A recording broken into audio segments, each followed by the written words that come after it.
नमस्कार, आप देख रहे हैं प्राइम टीवी इंडिया। मैं मोलाशील शुक्ला आपके साथ इस वक्त के बुलेटिन की शुरुआत करते हैं। बड़ी खबरों में आपका स्वागत करते हैं। पहली खबर, कांग्रेस के पूर्व अध्यक्ष राहुल गांधी ने असम में विधानसभा चुनाव के लिए पार्टी के चुनावी अभियान की शुरुआत की। वायनाड के सांसद राहुल गांधी ने शिवसेना जिले के शिवनगर बोर्डिंग फील्ड में एक रैली को संबोधित किया। इस दौरान उन्होंने असम के पूर्व मुख्यमंत्री और दिवंगत कांग्रेस नेता तरुण गोगोई की काफी तारीफों के पुल भी बांधे। देखिए इस रिपोर्ट में।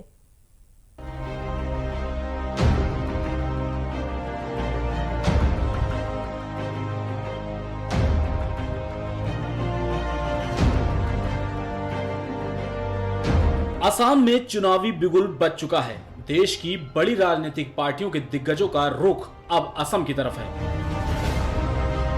वहीं असम में भी अब चुनावी रंग देखने को मिलने लगा है। विपक्षियों का और सरकार पर वार भी शुरू हो चुका है। चुनावी दस्तक से असम में बहार आने वाली है। बहार विकास की नहीं, वादों और इरादों की बहार। जहां एक तरफ वायनाड के सांसद राहुल गांधी ने शिवसागर जिले के शिवनगर बोर्डिंग फील्ड में एक रैली को संबोधित किया, वहीं प्रधानमंत्री नरेंद्र मोदी ने भी दूसरी बार असम और बंगाल के दौरे पर जा रहे हैं। दोनों ही चुनावी राज्यों में पीएम मोदी कई योजनाओं का शिलान्यास करेंगे और तोहफों की सौगात भी दे रहे हैं। वहीं कांग्रेस के पूर्व अध्यक्ष राहुल गांधी ने सभा को संबोधित करते हुए बीजेपी सरकार पर जमकर निशाना साधा। साथ ही असम के पूर्व सीएम और दिवंगत कांग्रेस नेता तरुण गोगोई की जमकर तारीफें की। राहुल ने कहा कि अवैध इमिग्रेशन एक मुद्दा है, लेकिन असम के लोगों में वो क्षमता है कि इस मुद्दे को वे खुद सुलझा सकते हैं। राहुल सहित कांग्रेस के नेता नो सीएए का गमछा पहने नजर आए। राहुल ने कहा कि असम ने लोगों को एकजुट किया है। इससे पहले हिंसा के चलते इस बात की कोई गारंटी नहीं हुआ करती थी कि कोई व्यक्ति जनसभा से घर वापस लौट पाएगा कि नहीं। असम के लोगों से कांग्रेस नेता ने कहा कि असम को नुकसान होगा तो देश को नुकसान होगा। चाहे कुछ भी हो जाए, सीएए कभी लागू नहीं होगा। केंद्र सरकार पर निशाना साधते हुए उन्होंने कहा कि हम दो हमारे दो वाली सरकार सुन लो, सीएए कभी लागू नहीं होगा। कांग्रेस सांसद ने कहा, हम दो हमारे दो असम को चला रहे हैं, असम से जाओ, आग लगाओ और जो कुछ भी असम में है उसे लूट लो। दुनिया की कोई भी ताकत असम को नहीं तोड़ सकती। जो भी असम समझौते को छूने या नफरत फैलाने की कोशिश करेगा, कांग्रेस पार्टी और असम के लोग उन्हें एक साथ सबक सिखाएंगे। मैं और कांग्रेस के सभी कार्यकर्ता असम समझौते के सिद्धांतों की रक्षा करेंगे। हम इससे एक इंच भी पीछे नहीं हटेंगे। भाजपा आरएसएस असम को बांटने की कोशिश कर रहे हैं। अगर यह प्रदेश फिर से बंट गया, जो बीजेपी और आरएसएस रोज करते हैं, तो फिर बीजेपी का और आरएसएस का नुकसान नहीं होगा, नरेंद्र मोदी का नुकसान नहीं होगा, आपके चीफ मिनिस्टर का नुकसान नहीं होगा, असम का नुकसान होगा। और जितना असम का नुकसान होगा उतना हिंदुस्तान का नुकसान होगा। क्योंकि आप अपनी जगह समझो, आप कोई छोटे प्रदेश नहीं हो, आप हिंदुस्तान के गुलदस्ते के एक सुंदर फूल हो। और देश को जितनी आपको देश की, ये बात आप कभी मत भूलिए, ये बात आप कभी मत भूलिए जो मैं बोल रहा हूं, जितनी आपको देश की जरूरत है उतनी देश को आपकी जरूरत है। तो असम में हिंसा आएगी, असम बटेगा तो हिंदुस्तान को चोट पड़ेगी और असम को चोट पड़ेगी। और हम ये नहीं चाहते हैं और ये हम नहीं होने देंगे। हमने ये गमछा पहना है, ये मैं आपको दिखा देता हूं। इस पे लिखा है सीएए, सीएए, और इस पे हमने क्रॉस लगा रखा है। मतलब चाहे कुछ भी हो जाए, चाहे कुछ भी हो जाए, ये देखो सबने पहन रखा है, ये देख लो, चाहे कुछ भी हो जाए, सीएए नहीं होगा।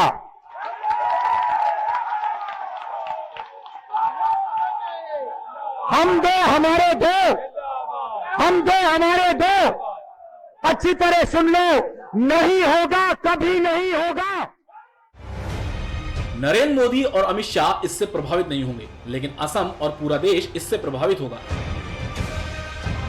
राहुल ने कहा, कांग्रेस कमजोर लोगों, छोटे व्यापारियों, मजदूरों की पार्टी है। जब हम सत्ता में आएंगे तो एक चीज खत्म हो जाएगी, आपने जो नफरत फैलाई है वो खत्म हो जाएगी। हम सब धर्म और जाति के लोगों की रक्षा करेंगे। 2004 से 2014 तक हिंदुस्तान में तेज आर्थिक विकास हुआ। हमने करोड़ों लोगों को गरीबी से निकाला। हम युवाओं की घबराहट को मिटाएंगे। हम असम में बेरोजगारी को खत्म करेंगे।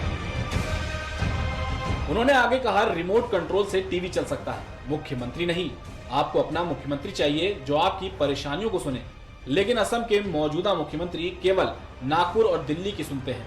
इसी वजह से हमें इस सरकार को हटाना है। प्रधानमंत्री नरेंद्र मोदी ने कोविड-19 महामारी के दौरान लोगों का पैसा लूटा और अपने 2 दोस्तों का कर्ज माफ कर दिया।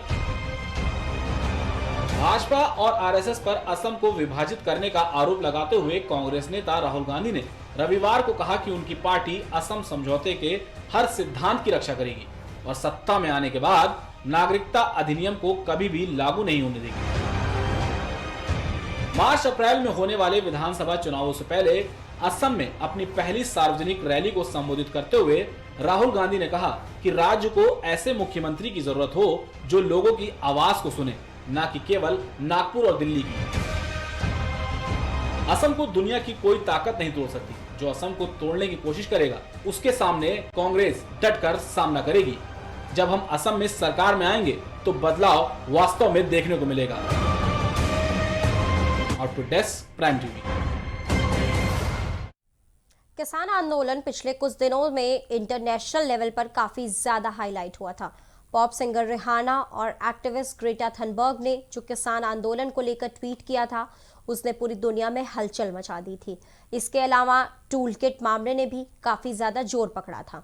अब टूल किट मामले में दिल्ली की स्पेशल सेल ने एक बड़ा एक्शन लिया है। देखिए इस रिपोर्ट में।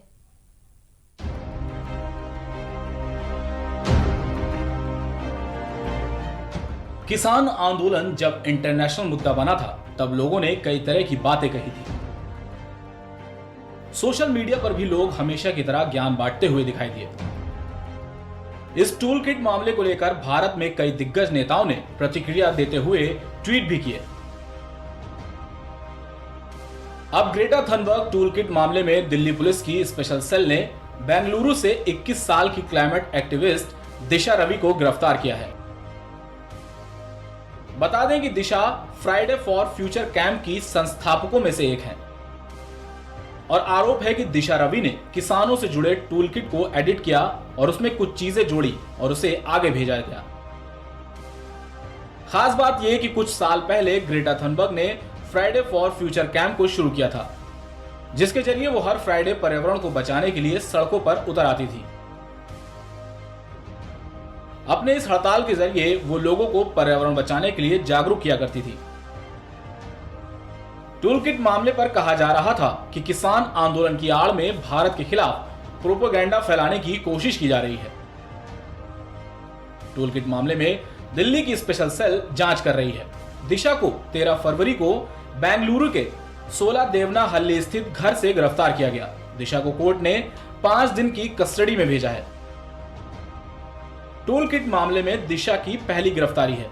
इससे पूछताछ के बाद अब आगे और भी गिरफ्तारियां हो सकती हैं। दिशा रवि की गिरफ्तारी के बाद से एक नया हंगामा शुरू हो गया है। दिल्ली पुलिस के द्वारा एक्टिविस्ट दिशा को गिरफ्तार किए जाने के बाद तमाम विपक्षी दलों ने सरकार की आलोचना की है। एक्टिविस्ट के समर्थन में कई दलों के नेताओं ने ट्वीट किया है। मामले में कांग्रेस नेता प्रियंका गांधी और दिल्ली के सीएम अरविंद केजरीवाल ने भी ट्वीट किया है और दिशा की गिरफ्तारी को गलत बताते हुए रिहाई की मांग की है। प्रियंका ने अपने ट्वीट में कहा कि डरते हैं बंदूकों वाले, एक निहत्थी लड़की से फैले हैं हिम्मत के उजाले। वहीं दिल्ली के सीएम अरविंद केजरीवाल ने कहा कि दिशा को गिरफ्तार किया जाना लोकतंत्र पर हमला है, किसानों का समर्थन करना गुनाह नहीं है। इसके अलावा कांग्रेस नेता पी चिदम्बरम ने दिशा की गिरफ्तारी की निंदा करते हुए कई ट्वीट किए हैं। चिदम्बरम ने कहा है कि अगर माउंट कार्मेल कॉलेज की छात्रा और जलवायु कार्यकर्ता दिशा रवि राष्ट्र के लिए खतरा बन गई है तो भारत को बहुत ही अस्थिर नींव पर खड़ा होना चाहिए। चिदम्बरम के ट्वीट से साफ है कि वो दिशा को दोषी नहीं मानते हैं। पी चिदम्बरम के सभी ट्वीट में उन्होंने मोदी सरकार की कड़ी निंदा की है और जल्द से जल्द दिशा की रिहाई होने की मांग भी की है।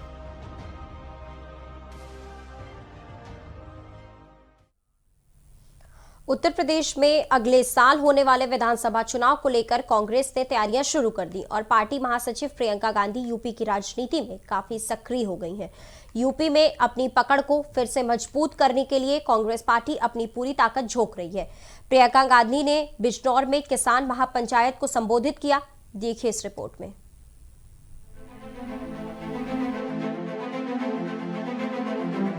कांग्रेस की राष्ट्रीय महासचिव प्रियंका गांधी ने बिजनौर में किसान महासभा को संबोधित किया। उन्होंने भाजपा पर तीखा हमला बोला और कहा कि मोदी सरकार में क्या किसानों की आय दोगुनी हुई। प्रियंका गांधी ने यह भी कहा कि मोदी सरकार जो नए कानून लाई है उससे उद्योगपति जमाखोरी कर सकते हैं। आगे उन्होंने पीएम मोदी पर निशाना साधते हुए कहा कि किसानों के लिए नहीं, खरबपतियों के लिए यह तीनों कानून बनाए गए हैं। महापंचायत में लोगों को संबोधित करते हुए प्रियंका ने सभी का अभिवादन करते हुए कहा कि भाषण देने नहीं आई हूँ, बातचीत करने आई हूँ। आपका और हमारे बीच एक भरोसे वाला रिश्ता है।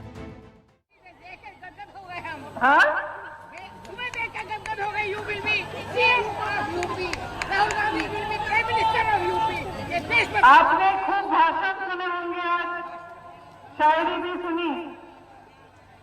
मैंने सोचा मैं कुछ बातें करूं आपसे। भाषण देने नहीं आई हूं, आपसे बातचीत करने आई हूं, क्योंकि मेरी समझ में नेता और जनता के बीच में एक बहुत खास रिश्ता होता है। आप हमें बनाते हैं, हम मंच पे खड़े होते हैं तो खड़े करने वाले आप हैं। आपके और हमारे बीच में भरोसे का रिश्ता होता है। वो जो भरोसा होता है उसी के बल पर आप एक नेता को आगे बढ़ाते हैं, क्योंकि आप सोचते हैं, आपको एहसास होता है कि वो आपके पक्ष में बोलेगा, आपकी समस्याओं के बारे में, जो समस्या है उसकी सुनवाई होगी, आपके पास आएगा, दुख में आएगा, दर्द में आएगा, खुशी में आएगा और आपका प्रतिनिधित्व वो नेता करेगा। तो कभी कभी मन में आता है कि आज के प्रधानमंत्री जी नरेंद्र मोदी जी को दो बार जनता ने क्यों जिताया। इसीलिए जिताया होगा कि मन में उम्मीद रही होगी, कुछ भरोसा रहा होगा उनमें। प्रधानमंत्री ने अभी तक किसानों के गन्ने का बकाया तक नहीं चुकाया। प्रियंका वाड्रा ने कहा कि जब किसान ही मना कर रहा है तो फिर क्यों कृषि कानूनों को वापस नहीं लिया जा रहा। जमाखोरी पर जवाहरलाल नेहरू ने कानून बनाया था, लेकिन अब फिर जमाखोरी होने लगी है। जमाखोरी हो रही है, इसे लेकर कोई रोक नहीं है। आगे उन्होंने ये भी कहा कि 16,000 करोड़ के 2 हवाई जहाज खरीदे, जबकि एक हवाई जहाज से ही किसानों का बकाया चुकाया जा सकता था। तमाम योजनाओं के लिए पैसे हैं, लेकिन किसान के लिए नहीं। Output desk prime TV. LAC पर करीब 9 महीने के तनाव के बाद चीन और भारत के बीच समझौता हुआ। चीन सेना पैंगोंग इलाके से पीछे हटने को तैयार हुई है। देश की सुरक्षा से जुड़े बड़े समझौते को लेकर विपक्ष सरकार को लगातार घेर रही है। कांग्रेस ने आरोप लगाया है कि यह समझौता नहीं, चीन के सामने सरकार का सरेंडर है। देखिए इस रिपोर्ट में।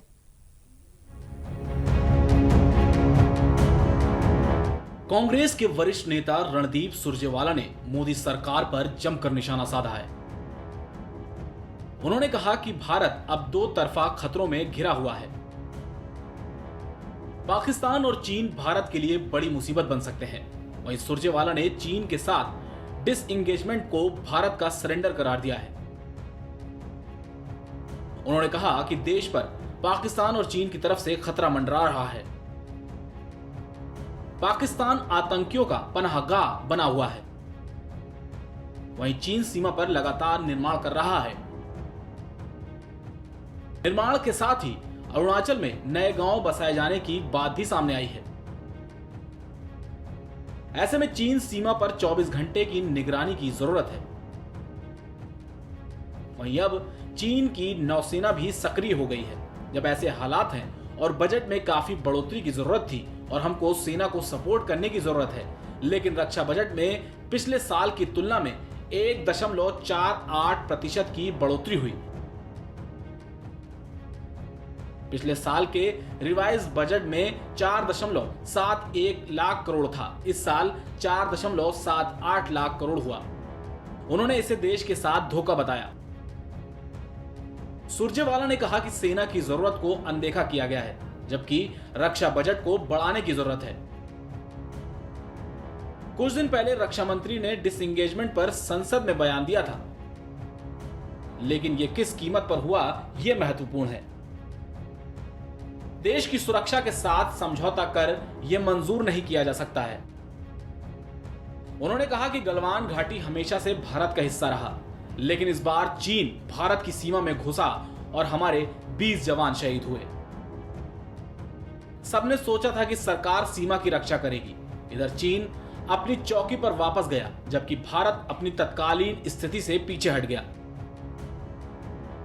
यह डिसएंगेजमेंट एक तरह से सरेंडर है, क्योंकि अब आप अपनी जगह पर ही पेट्रोलिंग नहीं कर सकते।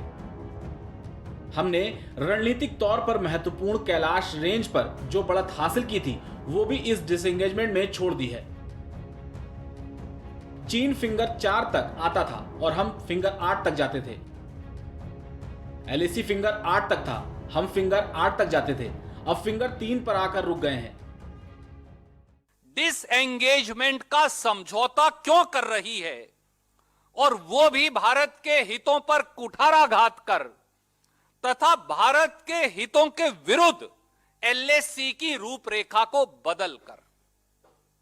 तीसरा पहलू, दशकों से पेंगोंग सो लेक इलाके के उत्तरी किनारे पर भारत का फिंगर 4 तक कब्जा है और भारतीय सेना फिंगर 4 से फिंगर 8 तक पेट्रोलिंग करती आई है। भारत ने सदैव फिंगर 8 को भारत और चीन के बीच एलएसी माना है। आज के रक्षा मंत्री के बयान के मुताबिक भारतीय सेना अब सिमट कर फिंगर 3 तक सीमित हो जाएगी। क्या यह सीधे सीधे भारत के सामरिक हितों पर कुठाराघात कर एलएसी को पुनर्रेखांकित करने का कार्य नहीं? क्या मोदी सरकार फिंगर 3 से फिंगर 8 के बीच भारत के भूभागीय क्षेत्र को एक नया बफर जोन नहीं बना रही? क्या यह भारत की भूभागीय अखंडता से मोदी सरकार के द्वारा किया गया धोखा नहीं? हमारी फिंगर 4 पोस्ट पर थी और 3 पर स्थायी चौकी थी, लेकिन अब आप 3 तक सीमित हो गए हैं। रणदीप सुरजेवाला ने आगे कहा कि कैलाश रेंज को छोड़ना बहुत बड़ी चूक रही, क्योंकि उससे चीन की गतिविधियों पर नजर रखा जा सकता था। इसी वजह से यह डिसएंगेजमेंट एक तरह से सरेंडर है। सरकार कब स्टेटस को स्थापित करेगी? उन्होंने कहा कि सरकार को देश को बताना चाहिए पूरी चीन की सीमा को लेकर मोदी सरकार ऐतिहासिक तथ्यों के पीछे छिप रही है। मोदी सरकार ध्यान नहीं भटकाए। चीन ने कब्जा लिया है, हम आज भी उसे अपना मानते हैं।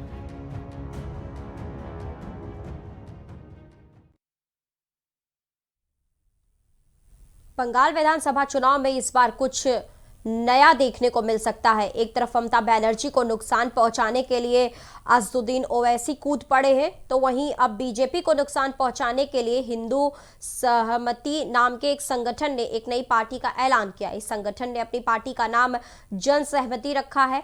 अब सवाल ये उठता है कि क्यों छोटे दल बड़ी पार्टियों को नुकसान पहुंचाएंगे। देखिए इस रिपोर्ट में।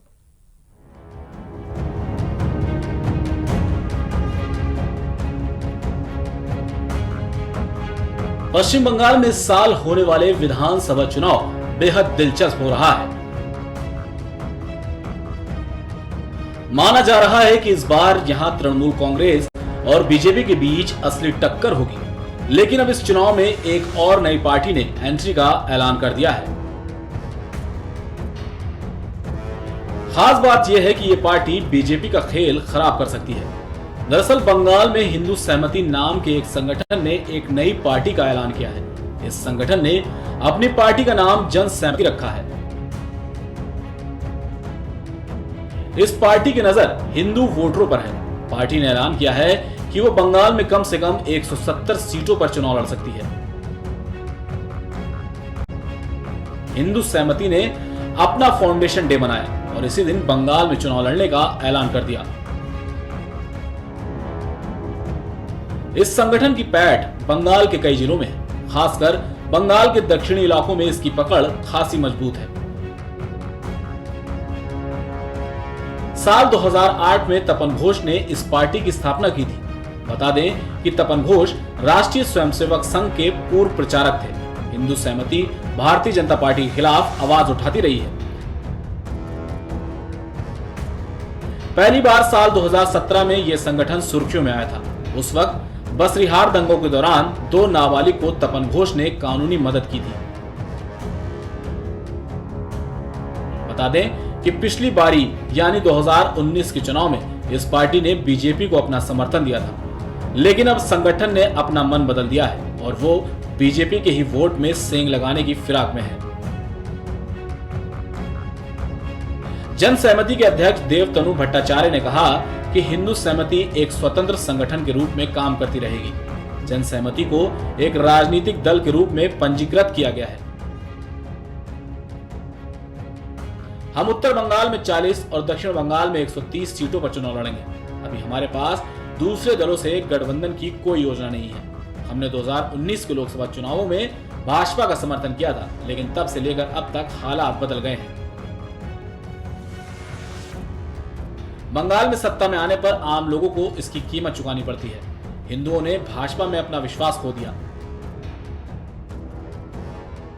आपको बता दें कि देवतनु भट्टाचार्य ने आगे कहा, भाजपा नए नागरिकता कानून और एनआरसी पर झूठे वादे कर रही है। असम और त्रिपुरा के कई हिंदू संगठन हमारे संपर्क में हैं। असम में डिटेंशन कैंप में हिंदू मारे जा रहे हैं। बंगाल में पिछले मतुआ समुदाय जिसने नागरिकता संशोधन अधिनियम को लागू करने की मांग की, उन्हें वोट के लिए मोहरे के रूप में इस्तेमाल किया जा रहा है। तो क्या कुछ नया वाकई में बंगाल चुनाव में देखने को मिल सकता है? इस बार कौन बाजी मारेगा ये तो वक्त बताएगा, लेकिन ये तो जरूर है कि 2 बड़ी पार्टियों को यानी कि टीएमसी और बीजेपी को छोटे दल जरूर नुकसान पहुंचा सकते हैं। तो इस बुलेटिन में फिलहाल इतना ही, लेकिन देश दुनिया की तमाम खबरों के लिए आप लगातार बने रहिए प्राइम टीवी के साथ।